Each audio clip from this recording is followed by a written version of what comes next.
Yeah, it's true. But and I noticed finally people are looking at their notes and stuff. I see all these charts that are out that people.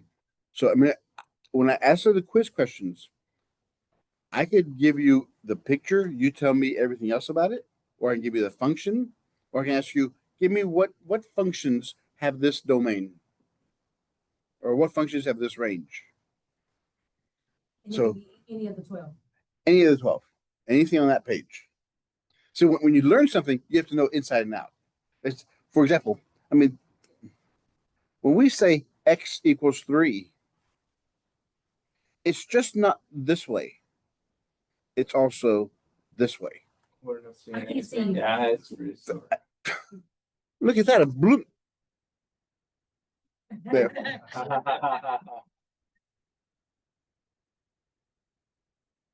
And some of y'all looked for a bloom. I did. So no, when I was growing up, and not math courses mostly, but history courses and all the liberal arts courses, when I was just a kid, actually, my sister and brothers were in college or in high school. What we would do is they would write like the person's name or the date. On the back would be the other information, and you just toss it in a bag. And we pass the bag around. Somebody picks up the question, and if you have the definition, you have to guess the word. If you have the word, you have to guess the, or if you have the year, you have to tell me what happened on that year, and vice versa. And you can't, if you mess up anything, it goes back in the bag. If you get it right, it goes on the side. That's the way learning should happen. But the way students nowadays do it, they wait till the night before a test and hope for the best, if at all. So I know I was going to look at the progress everybody's doing. Unfortunately, for these 5-week courses, I don't do progress reports because it's so short. But I will look at those, and if you're not at least at the end of chapter 1 by now, I'm gonna send you a note saying, "Listen, you're falling way behind." But think about this: for every 1 day we do in class, that's 3 days in the semester. Think about that. That's a week and a half worth of work in 1 day we're sitting here. That's how fast we're going. We do a week and a half each day we're here. Now you put it that way, it sucks.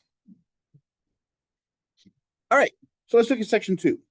Or any questions in section 1? Besides, what was section 1 about?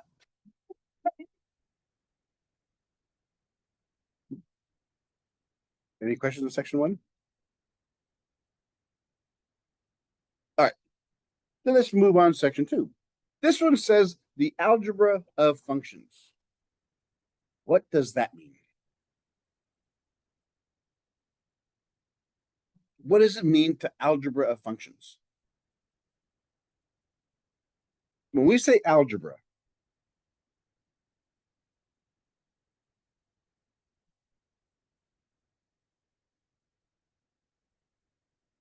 we're talking about what are called the binary operators.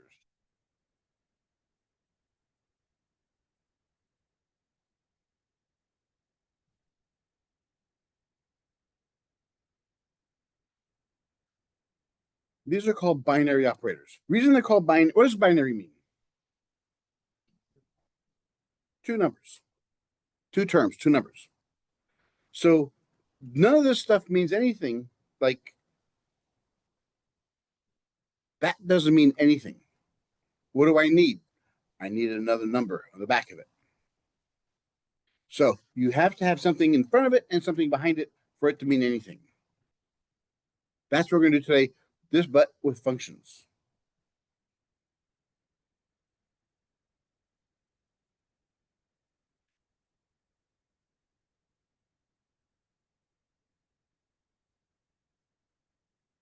And here are the algebra of functions.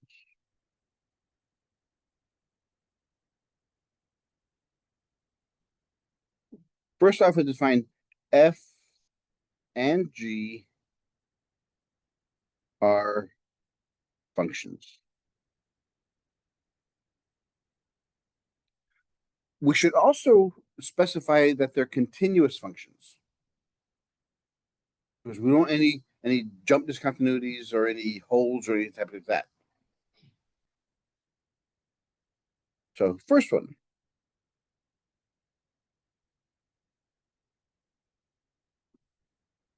The sum rule.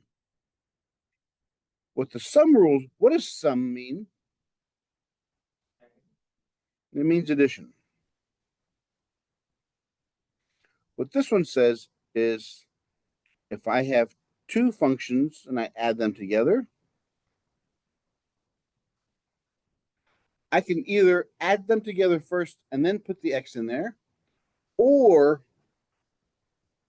I can take the value of x and find each value and then add their answers together.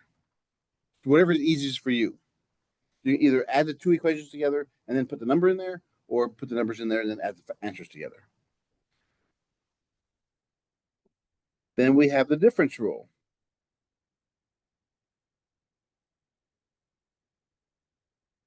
Difference means subtraction. So f minus g of x is the same thing as f of x minus g of x.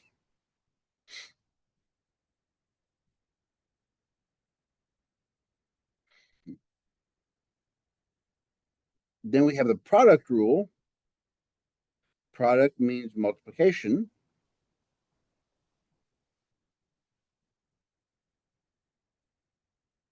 And it says f times g of x is the same thing as f of x times g of x.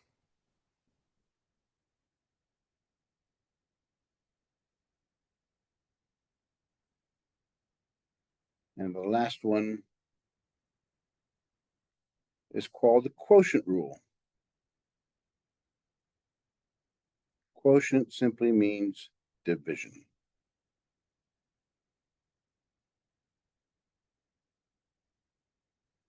So we have f divided by g of x is the same thing as f of x divided by g of x. Pending, of course, that g of x does not equal 0. And there's a whole section about that later on in this course.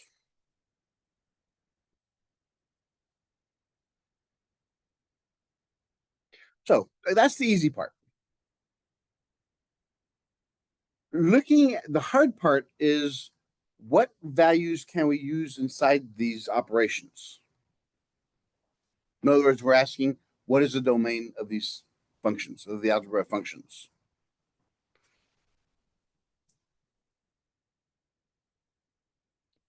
The domain of the algebra of functions.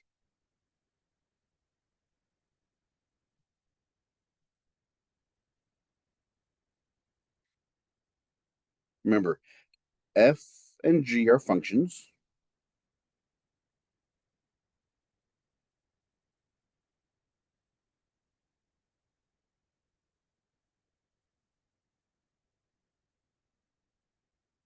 The domain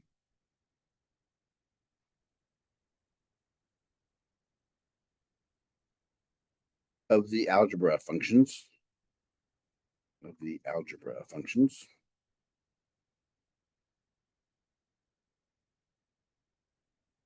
which is f plus g, f minus g, f times g, and f divided by g.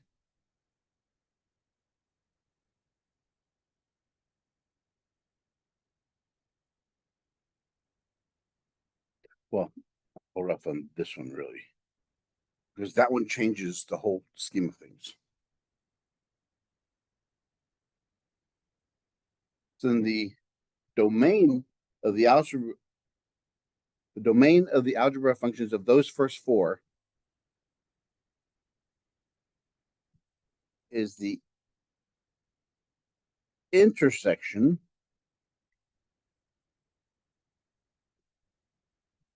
of the domains of f and G. What does that mean? The domain of the algebra functions is simply the intersection of the domains of F and G.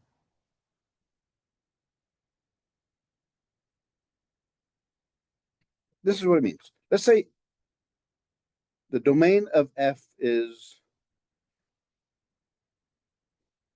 all x's greater than equal to 3. The domain of g of x is all real numbers.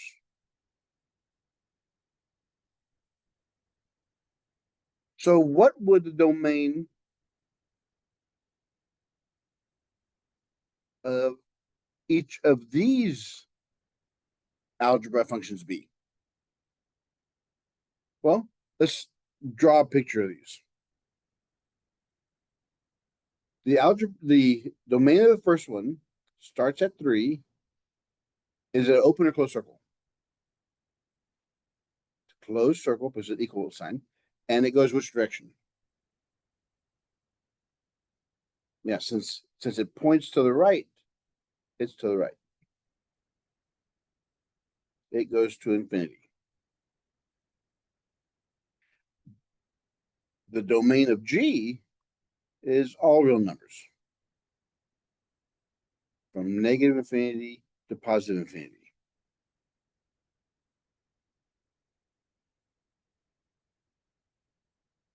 The intersection, if I took a flashlight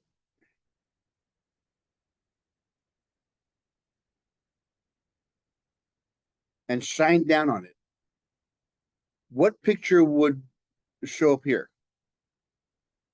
If it's only dark right here, from 3 all the way over here to infinity.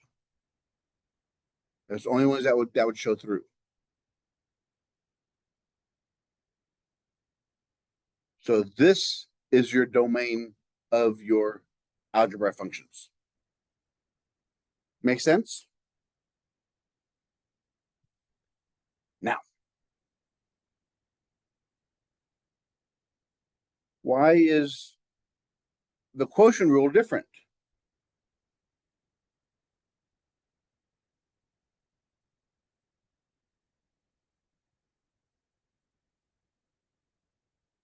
Yes, it still follows this rule.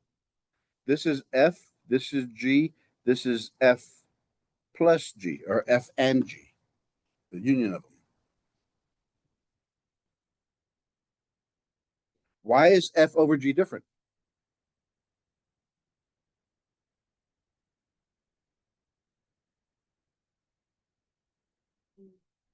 What can't equal 0? Very good. Perfect. That's exactly it. Because we are limited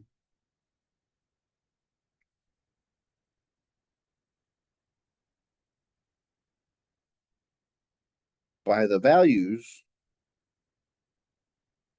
of x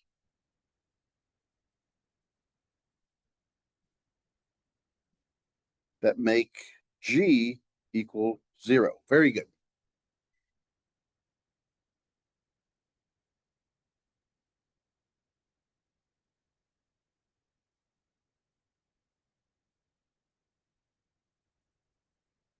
Yeah. Even though in this one, if G is all real numbers, then nothing in there makes it 0. So this would work. But let's say like a square root function. What's my restrictions on the square root function? What's my domain? What's that? Yeah, because I don't want to sit here forever waiting for somebody to ask. Yeah. X can only be greater than or equal to 0. You cannot have negatives in there. So if G was this and F was x squared, what's the domain of x squared?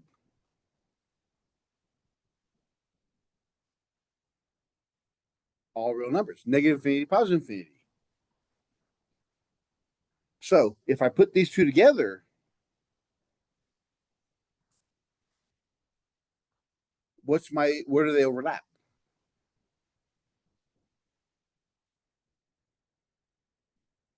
They overlap right here.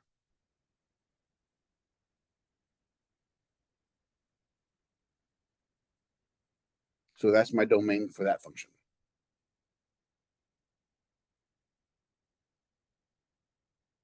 So yeah, whenever you have fractions, it always adds that one extra rule I have to worry about. Because we're going to do, again, in chapter 5, we're going to look at fractions a lot we're going to find these domains in chapter 5. But we know about it now. So far, so good. Let's look at some examples.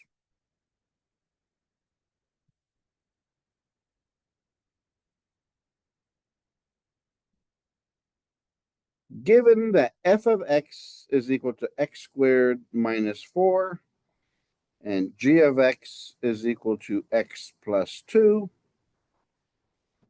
find the following. The domain of f plus g, f minus g, f times g, and f divided by g. Find me the domain of those. Let's go ahead and do those first.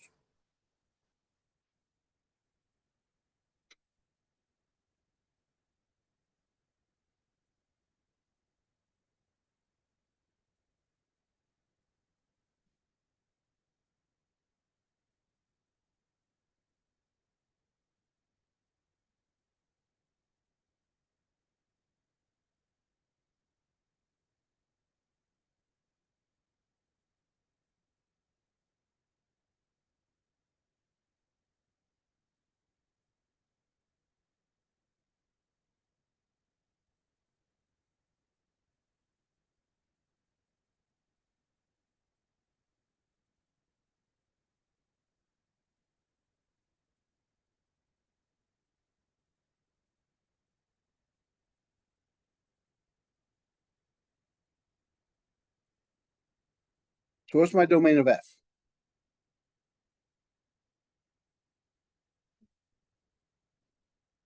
No, that's the equation, not the domain.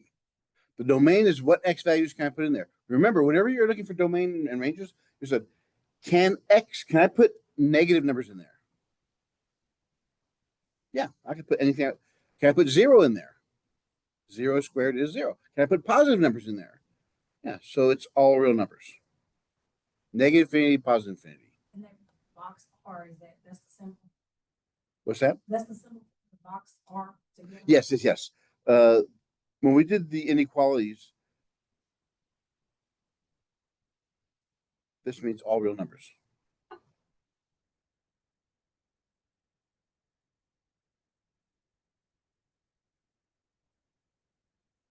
Remind me, after this example, I'll go through defining what real numbers mean. Because we use words, we never have to define them. So what's the domain of G? G is x plus 2. What's the domain? Yeah, all real numbers. Because can you put negatives in there? Yes. Can you put 0 in there? Yes. Can you put positives? Yes. So it's all real numbers. You look at, can it be negative? Can it be 0? Can it be positive? That's what it looks like. Those are the tests you're going to do. So if I add these two functions together, what's my domain? Where do they intersect? What does intersection mean? Yeah, where they overlap. Like intersection in the road. So where do they overlap? Yep, all real numbers. How about f minus g? This is all real numbers. This is all real numbers. Where do they overlap? All real numbers. All real numbers. All real numbers. So it's all real numbers. Yeah, remember the plus, minus, and multiplication, those are those over ones. The problem with the last one, even though f and g are both all real numbers, we cannot have g doing what? 0. So what would make g equal 0? Yeah, so he set it equal to 0 and solve for x.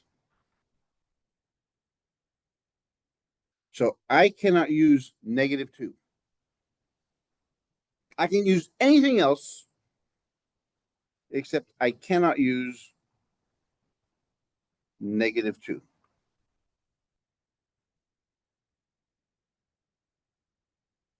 So the domain of the intersection of f over g is -infinity to -2 union -2 to positive infinity.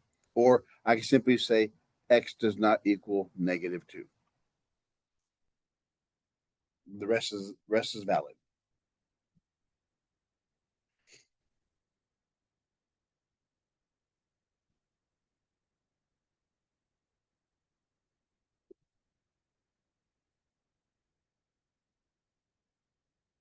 Question B. It's asking for. I have to do that one first. Oh well. F plus g of x.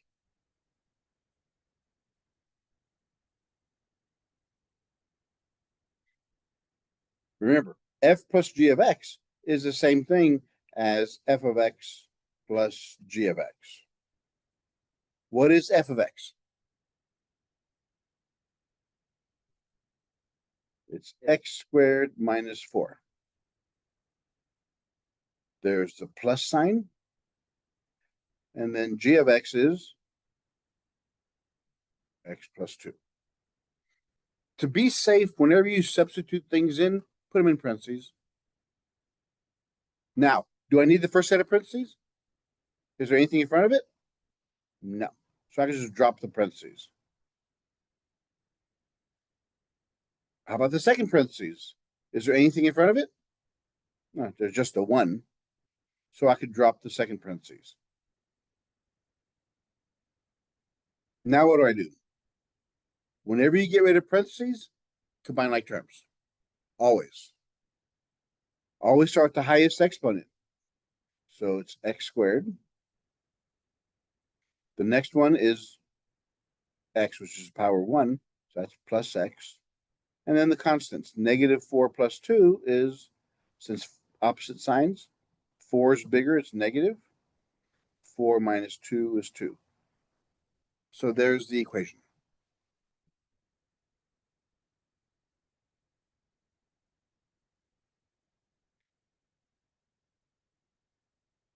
F minus g of x.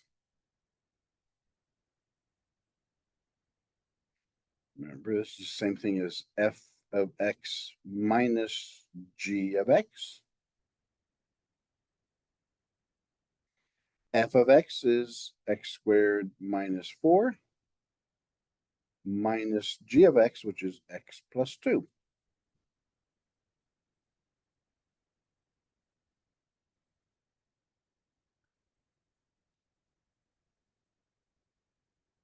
Is there anything in front of the first parentheses?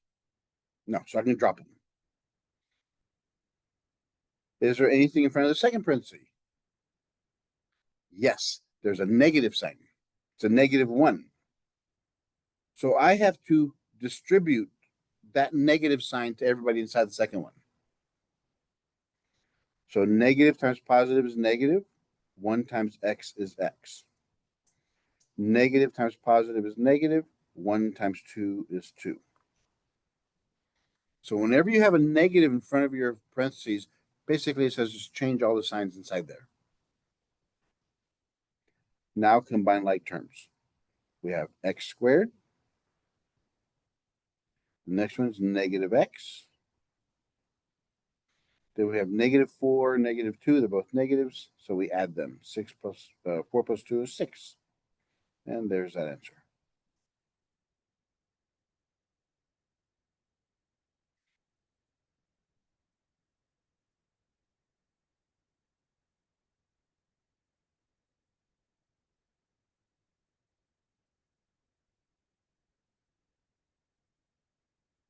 C,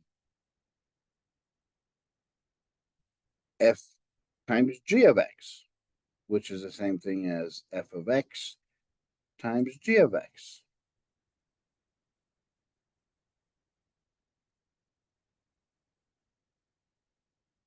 F of x is x squared minus 4. G of x is x plus 2.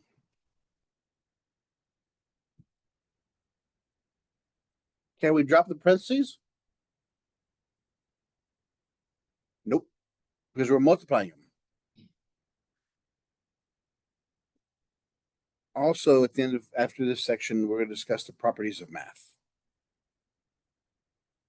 What this one's saying, since these are multiplied, that means everything in the first parenthesis has to multiply to everything in the second parenthesis. That's called distributivity. So let's start with the x squared. X squared times x, giving me x cubed. There's 2 x's here. I multiply by another one. This is 1, so I get 3 of them now. A positive times a positive is a positive. X squared times 2 is 2x squared. That's it for the x squared. It's gone through both of those. Now the -4. Negative times positive is negative. 4 times x is 4x. Negative times positive is negative.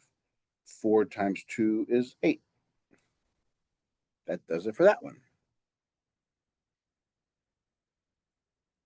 Now here's a checks and balance. How many terms do we have here? We have 4 terms. 1, 2, 3, 4. A check is this. How many terms in the first parenthesis? There are 2 terms in the first one. How many terms in the second parenthesis? 2 times 2 is 4. So our test is this. After we multiply them, we should have 4 terms. If we have more or less, we did something wrong. So if we had 3 numbers here and 2 numbers, then we'd have 6 numbers down here. Now we combine like terms. This is before we combine like terms. X cubed is only one it's got. That one's done. That's the only x squared, so we'll just write that one down. That's the only x, so it's minus 4x minus 8, and there's your answer.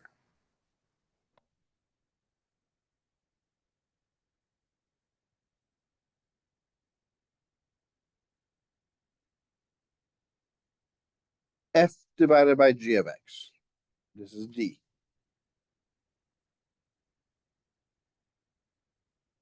Which is the same thing as f of x minus g of x.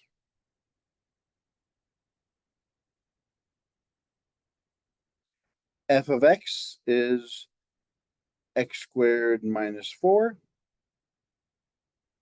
G of x is x plus 2.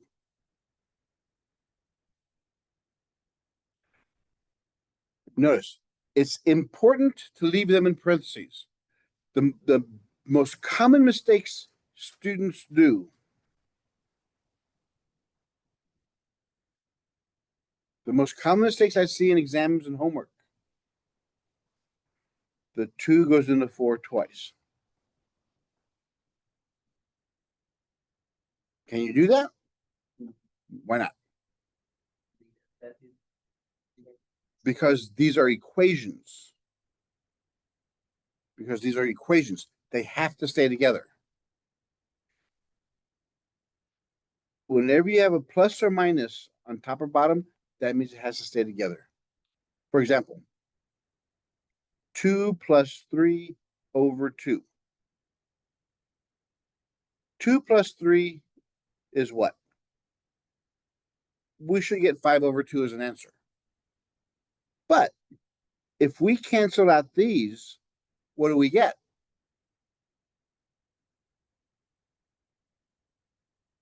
We get 4. 2 goes into 2 once, so we have 1 plus 3 is 4. Are they the same? No. That's why you cannot cancel indiscriminately. If you're going to cancel, it has to be factored out. But since we haven't discussed it yet in this class, this is as far as you can go right now. Next chapter, we're going to learn how to take these numbers apart. What is that number called? It's called an exponent. It is a square, but it's not called a square. It's in general. What did you call it? Exponent. There's another name for it. We called it yesterday. Inside an equation, what is it called? We call it the degree. Don't go looking for it in your notes. You won't find it anywhere, because that's going to be next chapter. The degree tells us a lot more than just a pretty number up there. It tells us how many answers we can have. And when we talk about answers, we're talking about x-intercepts. So what this one says, we can have 2 answers. Which means in this one, since it has 2 answers, we could break it down into 2 smaller numbers. So that one can be factored into that. Again, it's not in this chapter, it's the next chapter, but I want to show you, okay, this fallacy of the authors of this book, they introduce stuff too early. But this is how you do it. If you ever have an exponent in your numerator denominator, you're not done until you could try to break it down to its smallest pieces. Now, since we broke it down to its smallest pieces, what can we do now? Or is there anything same on top and bottom? Yes, we can cancel these. So my final answer is that.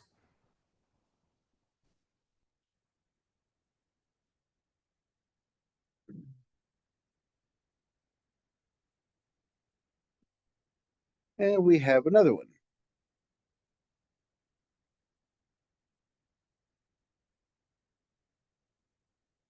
G of x.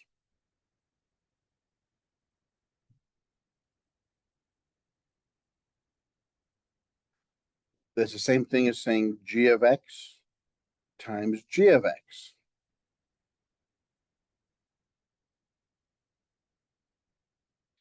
Well, g of x was x plus 2. G of x was x plus 2. We can multiply them together. Again, using distributivity. Everything in the first parenthesis multiplies to everything in the second. So how many terms should we have in this next line?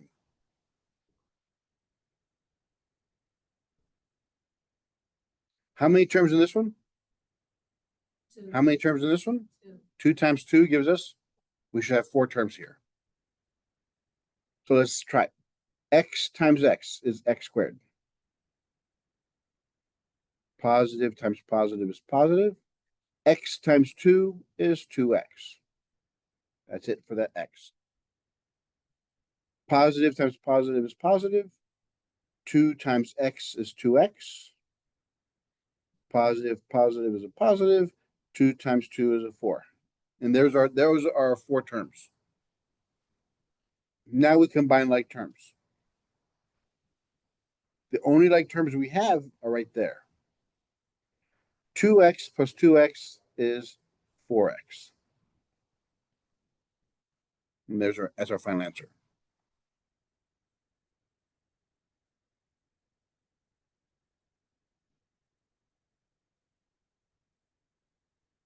So that's using the algebra of functions. And you're not restricted to any way. You can have f of g divided by f. You can put them in any way you want to. I skipped example 1, so let's go back and do that.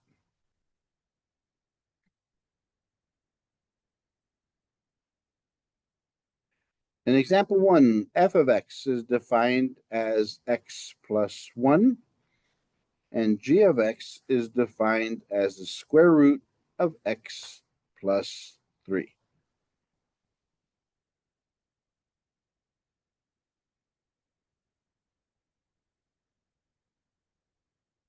Find the following. F plus g of x,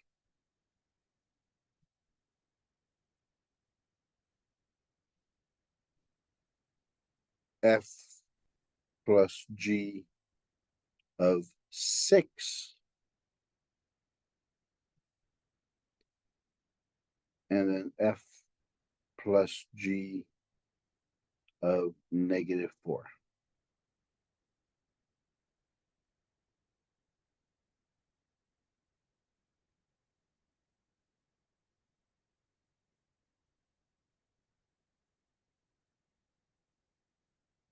Well, we could write these equations, we can expand them. We say f of x plus g of x. So what is f of x? It's x plus 1 plus, there's that plus sign, square root of x plus 3.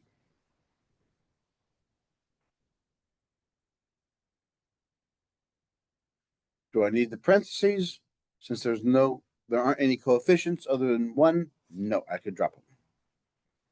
I have x plus 1 plus the square root of x plus 3. And I can't go any further. That's my final answer.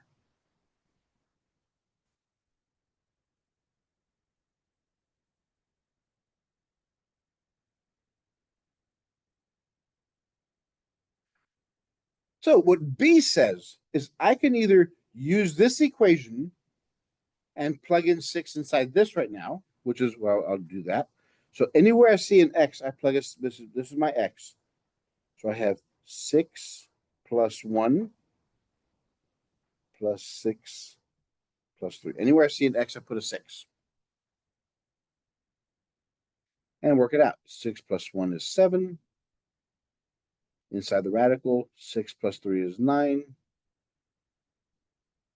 Order of operations, I'm going to do special operations first. Square root of 9 is 7 plus 3 is 10.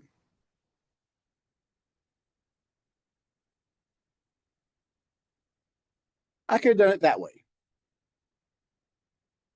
I just plugged it in here. Or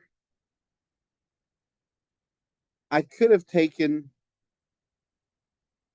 both of these separately and find the individual values of each of those and then add them together.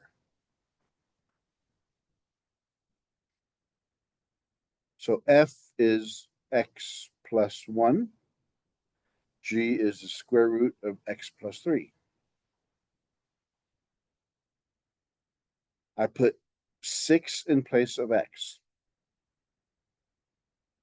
6 plus 1, 6 plus 3.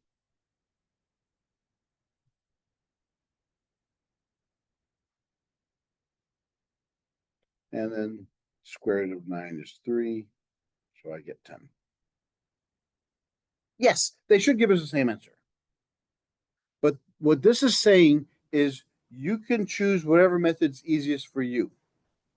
Typically, the second way is the easiest way. Plug in the values when they're still small, and then add the answers together at the end, or multiply or subtract or divide, whatever.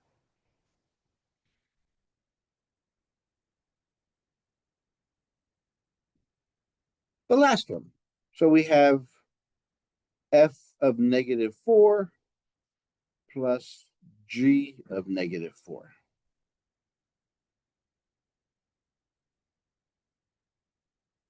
F is x plus 1. G is the square root of x plus 3. So anywhere I see an x, I put the -4. -4 plus 1, -4 plus 3.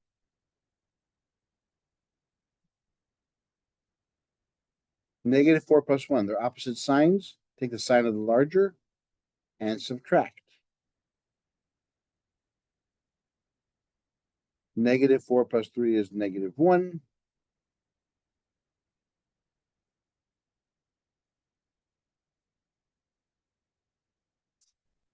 We have no real solution because the square root of -1 doesn't work in the realm of real numbers.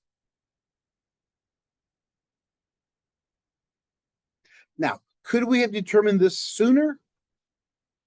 Yes. What's the domain of f? All real numbers, because it's a linear equation.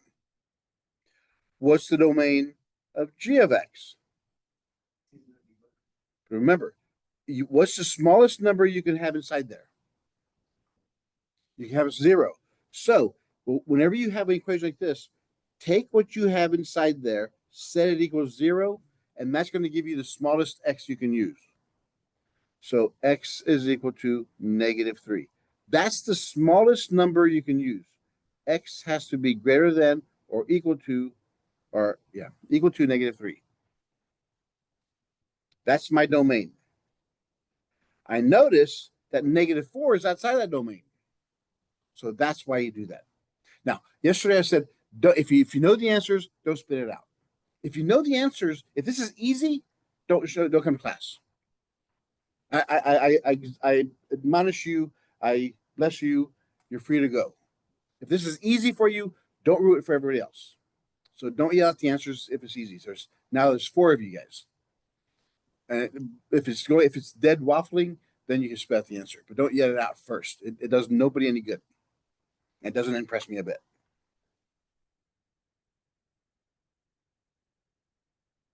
So any questions about that? Of the algebra functions?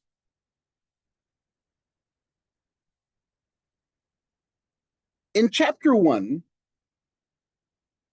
we learned about slopes of lines.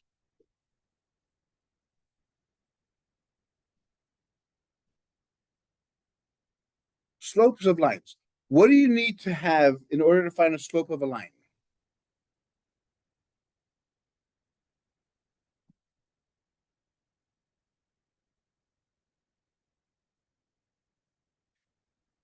You need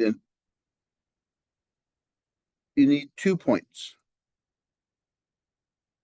You need 2 points.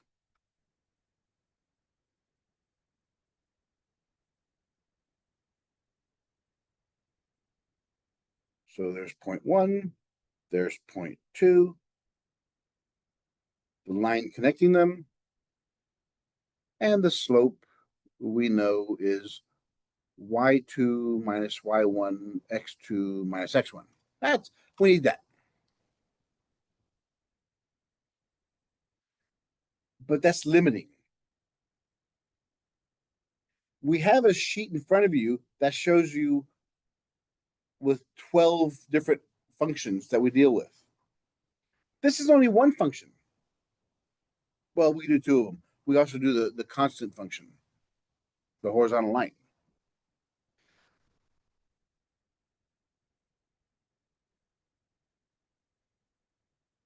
What about the slope of a curve at any given point?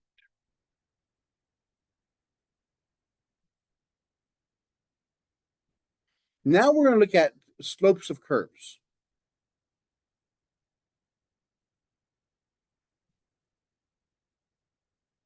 For example, let's look at this is like a quadratic equation. Stop flipping through your. I'm gonna stop giving you these notes. I'm not gonna give them out until the end of the chapters because you guys are spending more time flipping through these packets than you're doing any good listening.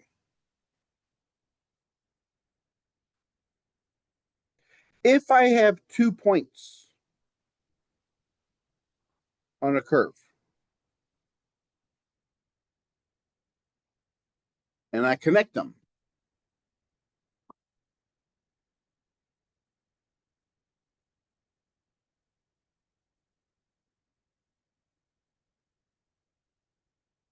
is that the slope of the curve?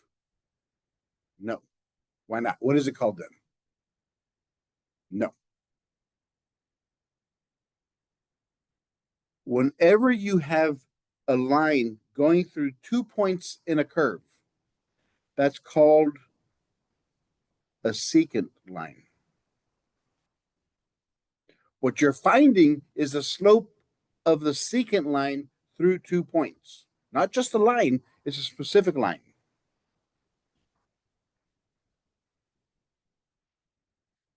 What if I want to know the slope? This is point 2. What if I want to know specifically, what is the slope to that point?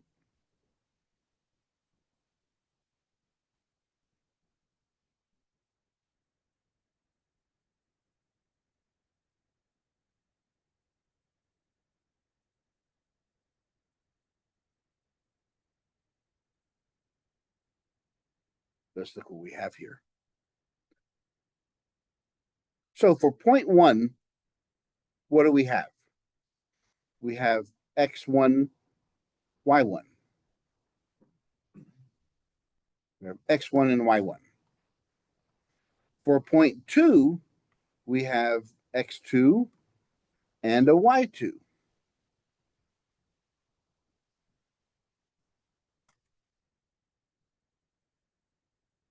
Now we gotta start putting this stuff together. If I want to know the slope of this line here,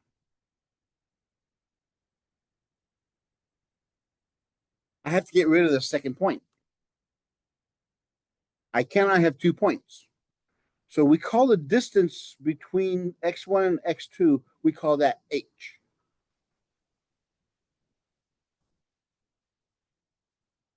What's the formula for the distance between x1 and x2?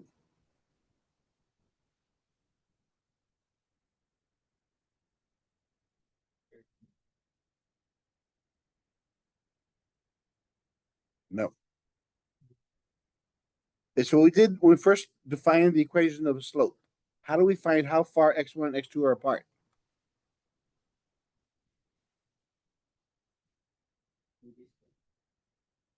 The distance between any two numbers is what? The distance between 1 and 9 is how far? It's 8. How'd you get 8? You can't add them, you get 10. You subtract them.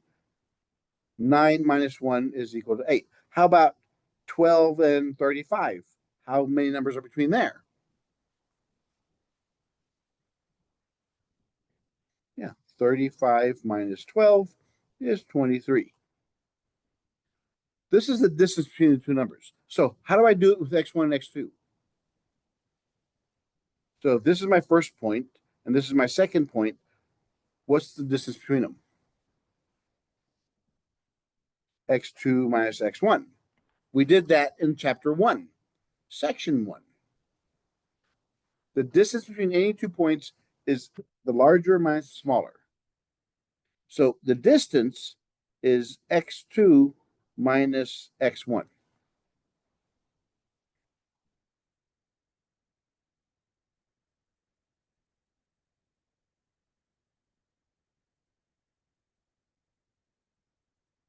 Because what we need, the objective here is we have to have one equation with only one variable. We can only use 1 point. So we have to see how they're related. So what is x2 equal? What is x2, the formula for x2?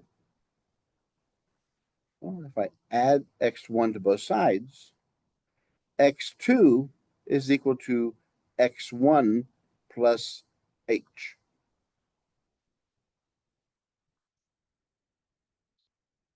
Think about it. If h is the distance between them, and I start off at x1, how do I get to h2 or x2? I have to add h to get that far. So x2 is x1 plus h. That's good. Now let's look at these guys. Because remember, so far, let's see what we have. We have only one letter so far. We have to have only one letter in our equation, only x1. So y1, how do we rewrite that in terms of x1 and x2? Y1 is a function. It's the function at x1. Remember, y is equal to the function of x. So this value is the y value at x1. That means this one is the y value at x2.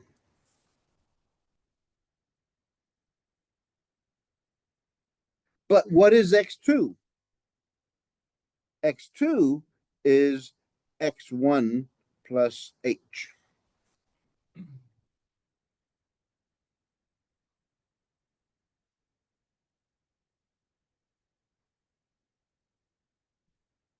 Let's put all this stuff together.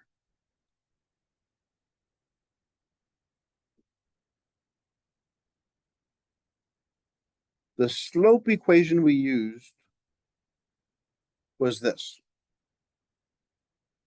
M equals y2 minus y1 over x2 minus x1.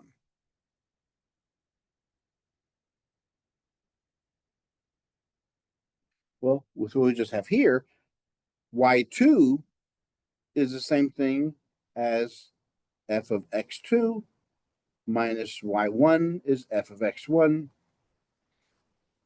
x2 minus x1.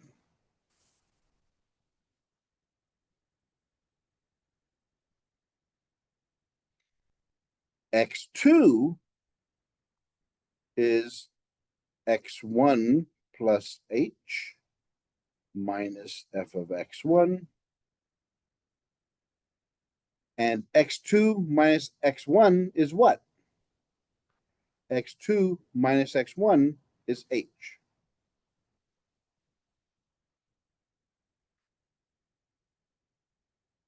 This equation is called the difference quotient.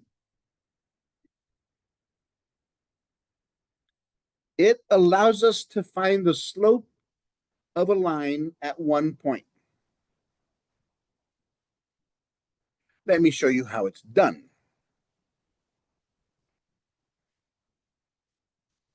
What we need to do is make x1 and x2 equal. How do we do that? How do you make x1 and x2 equal? Remember, we're looking for this point here, the slope of that point. Now, basically what we want to do is we want to move x2 closer.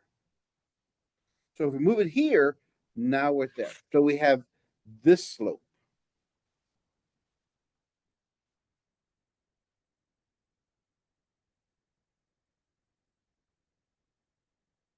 Now we have that slope.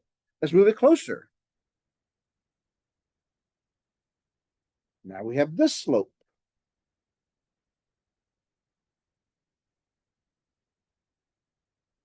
What's happening? How is x2 moving this way? How do we do that? What does that mean is happening? What's happening to h? It's getting smaller because h is the distance between x1 and x2. So eventually, as x2 gets closer, what happens to h? Eventually, it becomes x1 equals x2, and we have that line. It touches the curve at only one point.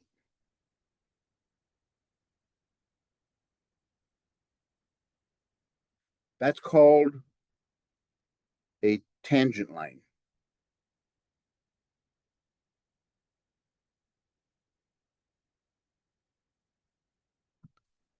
The difference quotient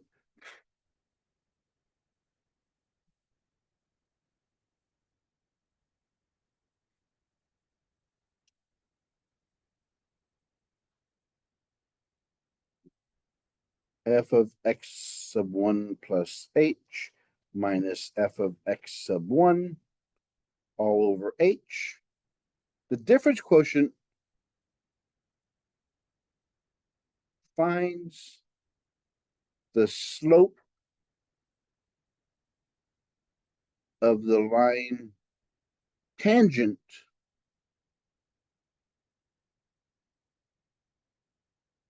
to the curve f of x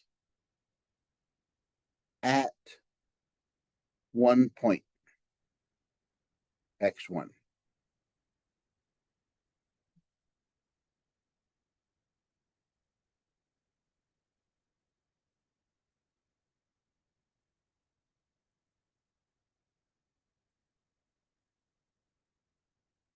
Because remember, originally,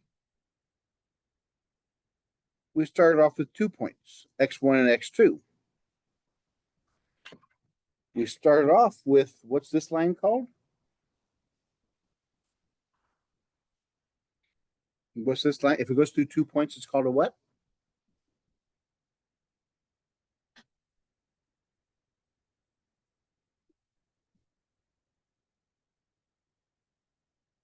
And then h is the distance between these two.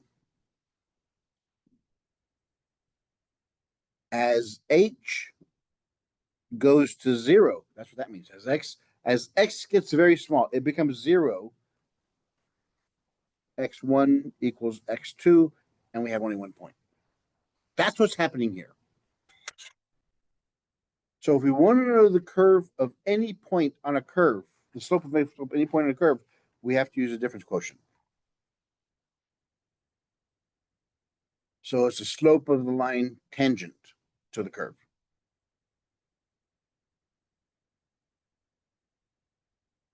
So far, so good? Again, staring at the board doesn't tell me anything. It tells me that you're either super lost, daydreaming, or you're in the wrong class. Okay, I'll keep on going. You don't want to help yourself. I can't help you. Let's look at some examples.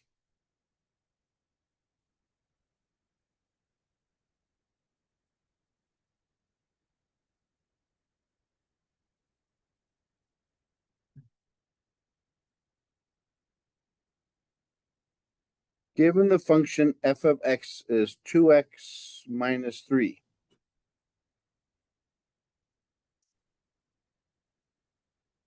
find the difference quotient. Or simplify.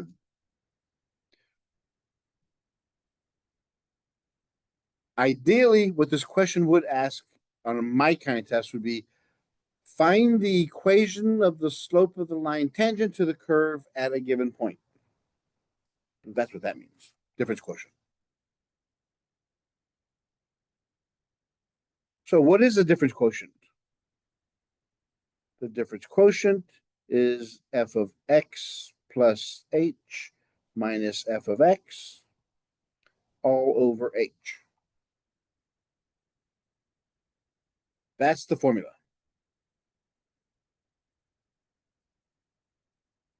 For any x you give me. To use that, what do we need? What do we need in order to use this formula?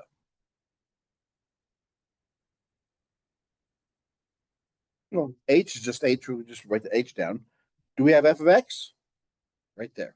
Do we have f of x plus h? No. We have to find that. We have to find f of x plus h. So what is f of x plus h? What it says, go to the function f, anywhere I see an x, put an x plus h in its place. So it's 2x plus h minus 3. That's what it tells us. There's the 2, there's the x, it's changed, minus 3.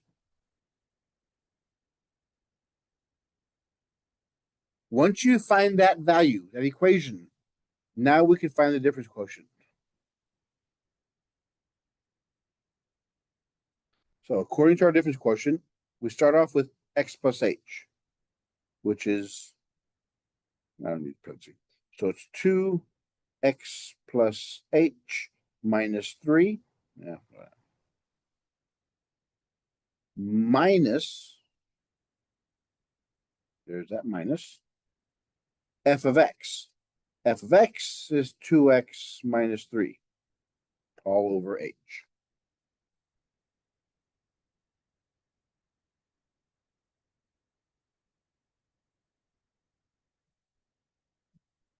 Now, here's a rule of thumb. When everything's said and done, everything after this minus sign has to cancel. Everything after this minus sign, when we start simplifying, has to be canceled. So let's simplify this one. So inside the first parenthesis, we get rid of the first parenthesis. So we have 2x plus 2h minus 3.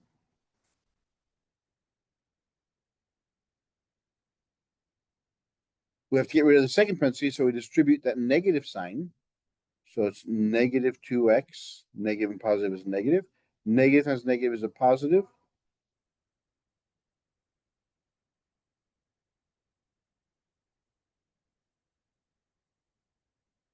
So I did everything in the first one and distributed the negative sign there. Now combine like terms. Remember, everything after this minus sign has to cancel. So the negative 2x and the positive 2x cancel. Positive 3, negative 3 cancel.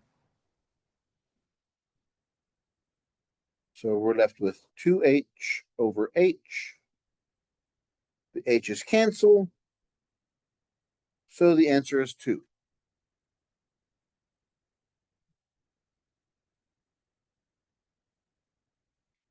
How do we know that's right? What does that represent?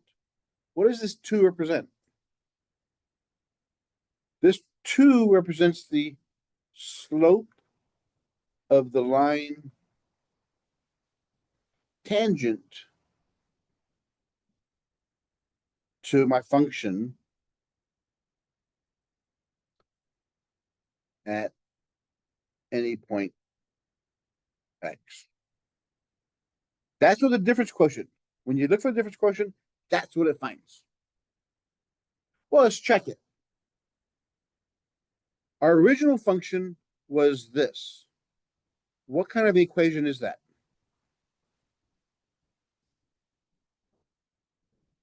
Which is what kind?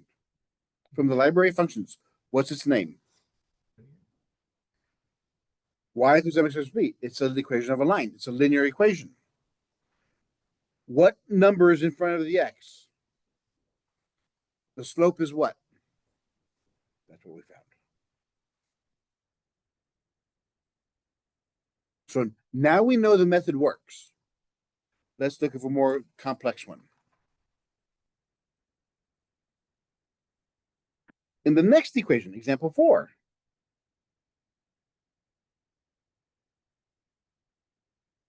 our function is 1 over x. From the library of functions, what does the graph of 1 over x look like? Again, you have to memorize these things. It looks like this. It should be no surprise to anybody in here. What we're going to do is now we're going to look for a slope at any point x I give you. But looking at this graph, what do we notice about the slopes of any point I pick?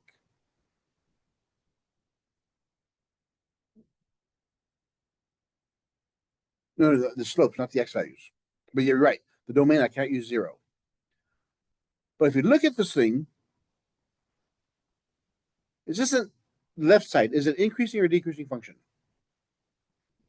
It's decreasing because as I move to the right, it's going down. How about to the other side?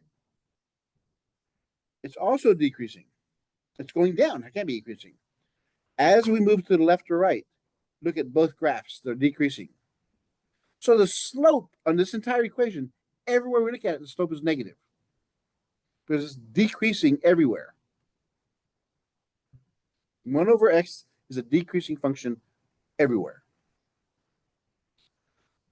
So we have to use the difference quotient. The difference quotient is f of x plus h minus f of x over h.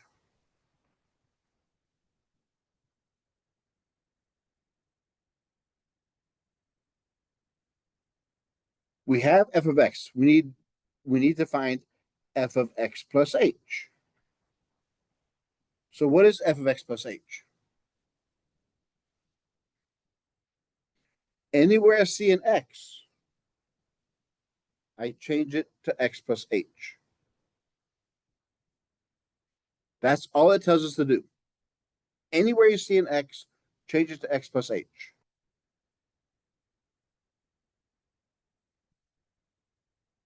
So my difference quotient says f of x plus h, which is this, minus f of x, which is 1 over x, all over h.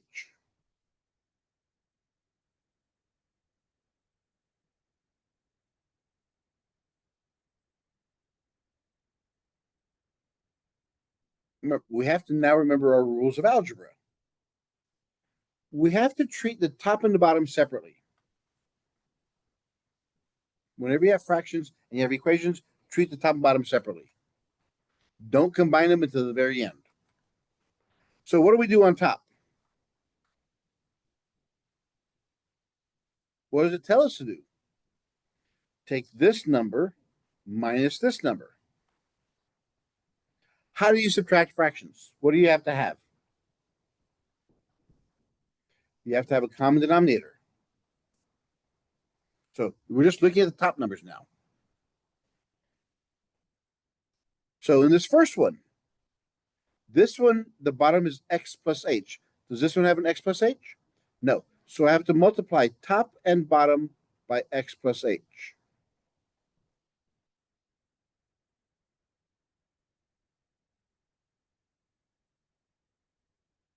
How about the second one? It has an x. Does the first one have an x?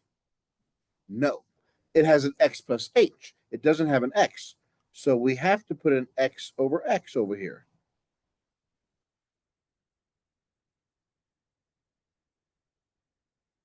Now we have a common denominator. They're both x plus h's. So x times x plus h is my common denominator.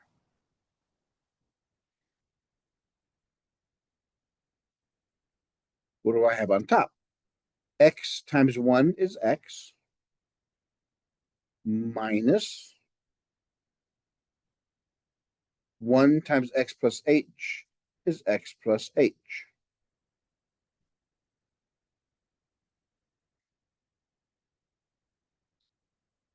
A mistake students do is they just put x plus h here. If you just put x plus h here, what was wrong with it? Here's that minus sign. If I just put x plus h here, what happens? All I did was change the sign of x. Whenever you plug in something after a minus sign, put it in parentheses. And on the bottom, it's h.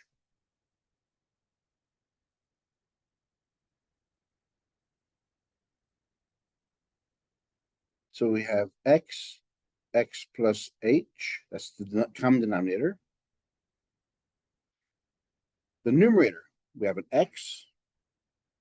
This negative sign distributes to everybody inside there. So we have negative times positive is negative x. Negative times positive is negative h. So I get rid of the parentheses. Whenever you get rid of the parentheses, you have to do what? Combine like terms. So the denominator on top is x plus h. On the very top up here, x minus, remember, these cancel, so those are gone. So I simply have a negative h on top.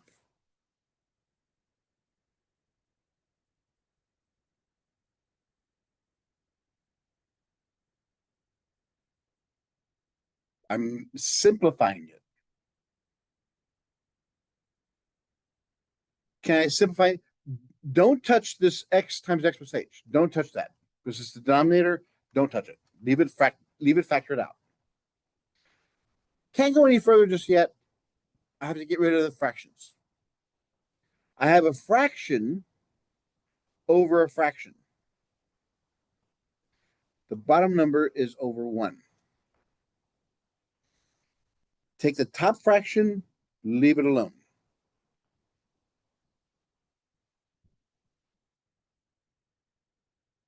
Multiply it by the flip of the bottom.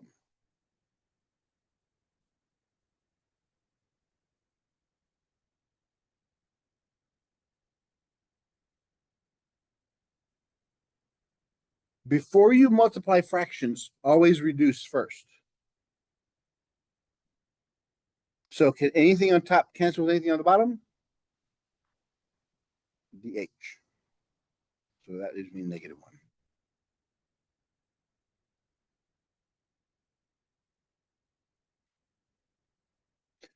Since this is just the 1, I don't have to worry about it. So I have negative 1 over x plus h.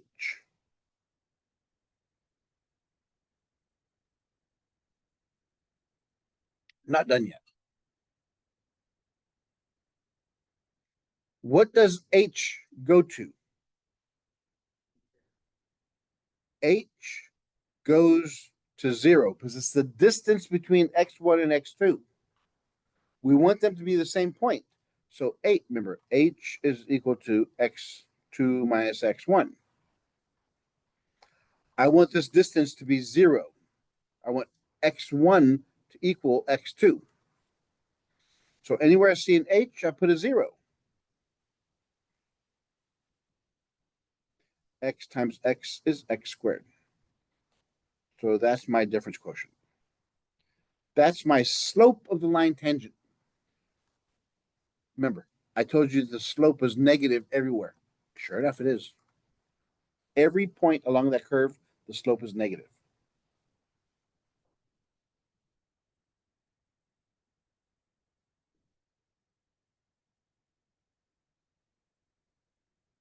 Let's do another one.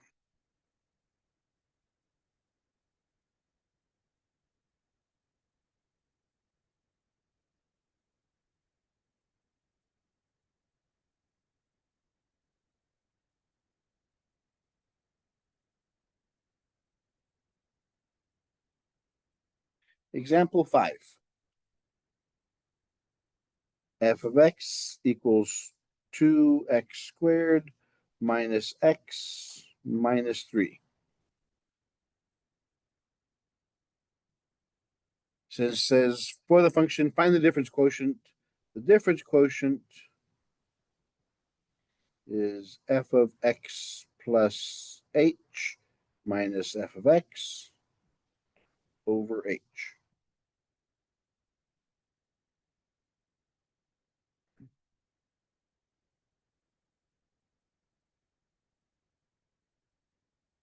The first thing you have to do is what? Do we have everything we need for our equation? No, we're missing f of x plus h. So we have to find f of x plus h. Any x you see in the equation, put in parentheses and put an h after it.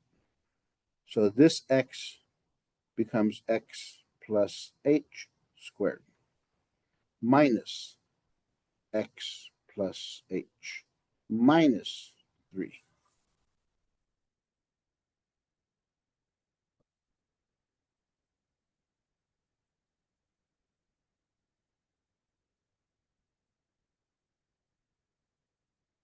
Once we have them defined, we can find our difference quotient.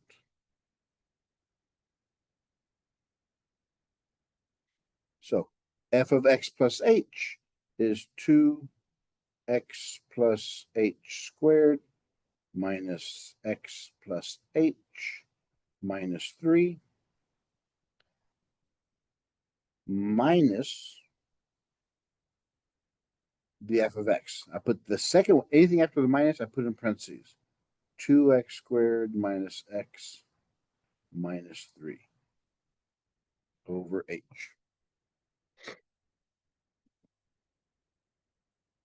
So far, so good? We always have to follow the order of operations. Notice, in my classes, we never use PEMDAS. That's the evil word in mathematics, but it's always wrong. If you learn PEMDAS, forget about it. Use the order of operations. If you don't believe me, I'll give you one question. I know you get it wrong. Unless you use the order of operations, you always get it right if you do that. So the first thing you got to do is what? Are there any special operations? Yes, right here. There's a square. So what is x plus h squared? That means x plus h times x plus h.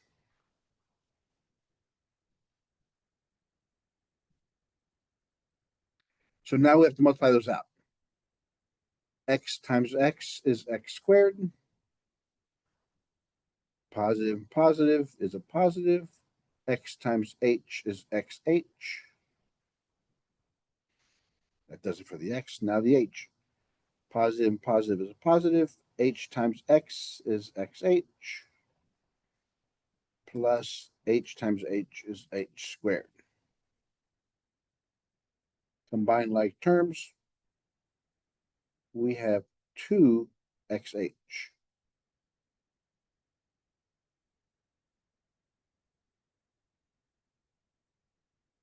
So there's what I put in front instead of x plus h squared. So this goes in place of that. So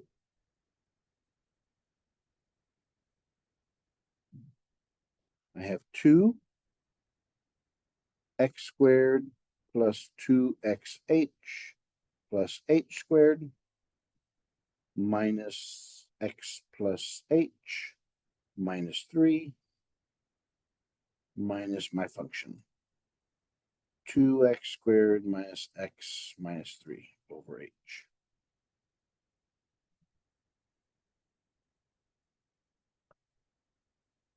The hardest part is not to get confused in what you're writing. The material itself is super easy. It's just there's so much writing to do. So what's my next step? Get rid of the parentheses. Distribute. So 2 times x squared is 2x squared. 2 times 2 is positive 4xh plus 2h squared. Distribute the minus sign. So negative x, negative h, minus 3. Change the signs of everything inside there. So if from positive 2x to negative 2x squared, from negative x to positive x, from negative 3 to positive 3 over h. Remember, everything in this equation here has to cancel.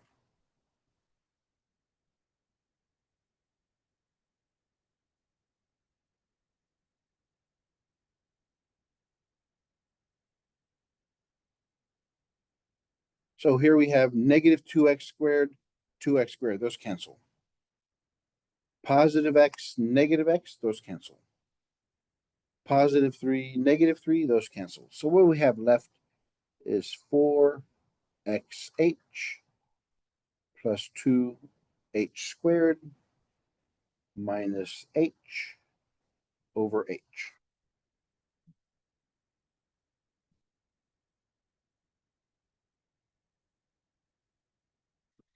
Any questions so far?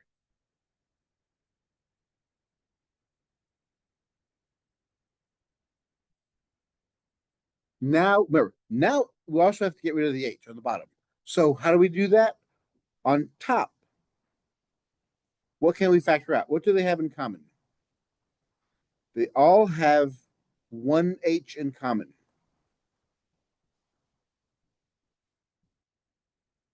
I take out the h out of the first one. I get 4x plus. This one has two h's. I took away one, so I have one left in there. And this one, since there's one h there, I take it and there's a one left over. Remember what we talked about last time. Whenever you factor something out, to see what goes inside the parentheses, divide each one of those by what you factored out. Since I took out an h, I take each of these numbers and divide by h. So the h cancels, I got 4x. One of the h's cancels, I got 2h. H over h is 1, I got 1. Now I cancel the h. So my difference quotient is 4x plus 2h minus 1. As h goes to 0, we get 4x minus 1. Yeah.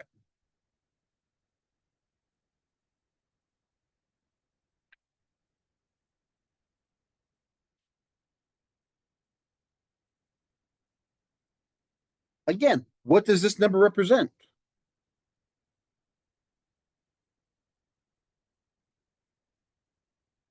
It's the slope of the line tangent to the curve at any point x. This is the slope of the line, slope of the tangent line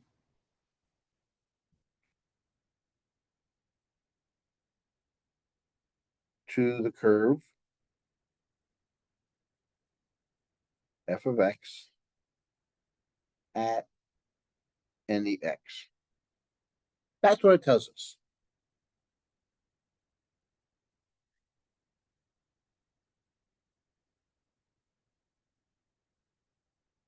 And here's another added benefit of this.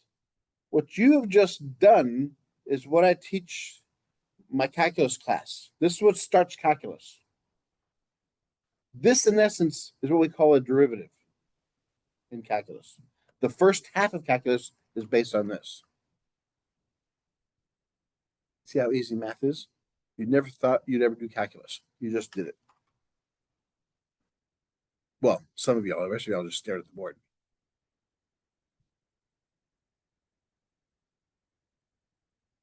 End of the section.